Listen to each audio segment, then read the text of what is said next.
নজর রাখবো পরবর্তী সংবাদে। কুমারঘাটের কুখ্যাত ড্রাগস মাফিয়া এবার পুলিশের জালে। দীর্ঘদিন ধরে এক প্রকার নেশার সাম্রাজ্য চলছে গোটা রাজ্যে, তার সঙ্গে কুমারঘাট অন্যতম, যেখানে ড্রাগসের কারবার চলছে দিনের পর দিন। এবারে সেই কারবারই পুলিশের জালে। বুধবার অন্যান্য দিনের মতন কুমারঘাট নাকা পয়েন্টে গাড়ি চেক করে পুলিশ। ঠিক সেই সময় প্যাচারথলে যাচ্ছিল এক মারুতি গাড়ি, যার নাম্বার ছিল TR02M0686 নাম্বার। কুমারঘাটের ড্রাগ মাফিয়া পিলন মালাকার ছিল ওই গাড়িতে। তারপরে গাড়িটি তল্লাশি চালানো হয়, বেশ কিছু পরিমাণে ড্রাগস উদ্ধার করা হয়। পরবর্তীতে গ্রেপ্তার হয় মূল অভিযুক্ত। ড্রাইভারের সিটের নিচ থেকে পাওয়া গেছে প্রায় 12.5 গ্রাম ব্রাউন সুগারের প্যাকেট। অন্যদিকে যার বাজার মূল্য 50 থেকে 60,000 টাকা, এমনটাই খবর মিলছে। কি বক্তব্য উঠে আসছে কুমারঘাট থেকে, কি জানাচ্ছেন পুলিশ, শুনুন।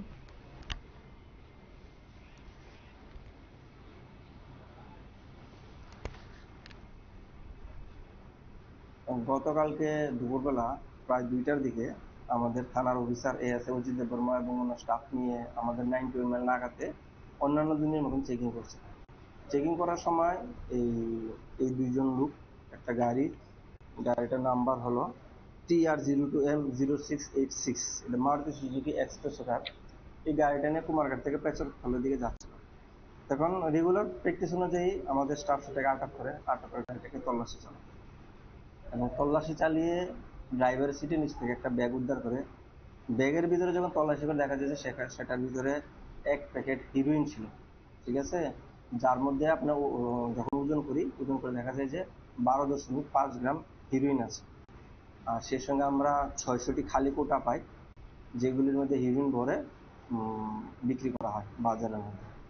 এবং ওই দুজনকে জিজ্ঞাসাবাদ করে তারা নাম জানতে পারি। একজনের নাম হলো পিয়াল মালাকার, ওর বাড়ি কুমারঘাট হসপিটালের সঙ্গে, বর্তমানে সে কাঞ্চনছড়া ডার্লিং বস্তিতে শ্বশুর বাড়িতে থাকে। আর আরেকজনের নাম হলো বিধানজয় চাকমা, ওর বাড়ি নলিনী চাকমা পাড়াতে। এর মধ্যে পিয়াল মালাকারের বিরুদ্ধে আগেরও NDPS এর অভিযোগ আছে, আগেও সে অ্যারেস্ট হয়েছিল। আর বিধানজয় চাকমাই প্রথম অ্যারেস্ট হয়েছে। তো তারপর আমরা তাদের দুজনকে অ্যারেস্ট করেছি, সেই সঙ্গে গাড়িটা এবং উদ্ধার হওয়া হিরোইনগুলো আমরা সিজ করেছি এবং তাদের বিরুদ্ধে আমরা একটা স্পেসিফিক কেস নিয়েছি। কেস নাম্বার হলো 18/2024 under section 22B, 25 and 29 of NDPS act. এবং আজকে আমরা তাদেরকে কোর্টে ফরওয়ার্ড করবো। কোর্টে ফরওয়ার্ড করে তাদেরকে রিমান্ড চেয়ে আনবো।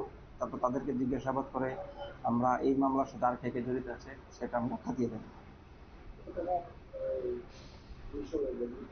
হয়, এটার বাজার মূল্য হবে প্রায় 40 থেকে 45,000।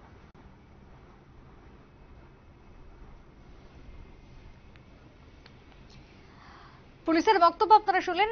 কুমারঘাট থানার ওসি শঙ্কর সাহা তিনি জানিয়েছেন যে বিপুল পরিমাণে ব্রাউন সুগার সহ উদ্ধার করা হয়েছে। খালি কৌটো প্রায় 600 খালি কৌটো উদ্ধার হয়েছে। ইতিমধ্যেই ড্রাগস মাফিয়া পিপল মালাকার গ্রেপ্তার হয়েছে। কুমারঘাট হাসপাতালে রোড শাখাশিরা বাড়ি নামে পরিচিত। ইতিমধ্যে তার বাড়ি কয়েকবার কুমারঘাট থানার পুলিশ ওই বাড়িতে ড্রাগসের অভিযান করেছে, সার্চ করেছে, বেশ কয়েকবার জেল হাজতও ছিল, তবে তারপরও ছাড়া পেয়ে যায়। তবে এবারের ঘটনা ইতিমধ্যে গ্রেপ্তার হয়েছে মূল অভিযুক্ত, তার সঙ্গে আরো এক অভিযুক্তকে গ্রেপ্তার করেছে, যার নাম বিধান চাকমা। গাড়ি নাকা পয়েন্টে তল্লাশির সময় উদ্ধার করা হয়েছে বিপুল পরিমাণে নেশা সামগ্রী। সিটের নিচ থেকে উদ্ধার হয়েছে ওই সমস্ত নেশা দ্রব্য, যার সঙ্গে দুজনকে গ্রেপ্তার করেছে পুলিশ। কুমারঘাট পুলিশের পক্ষ থেকে এই তদন্ত চলছে বলে খবর। ছোট্ট বিরতির পর ফিরবো, সঙ্গে থাকুন।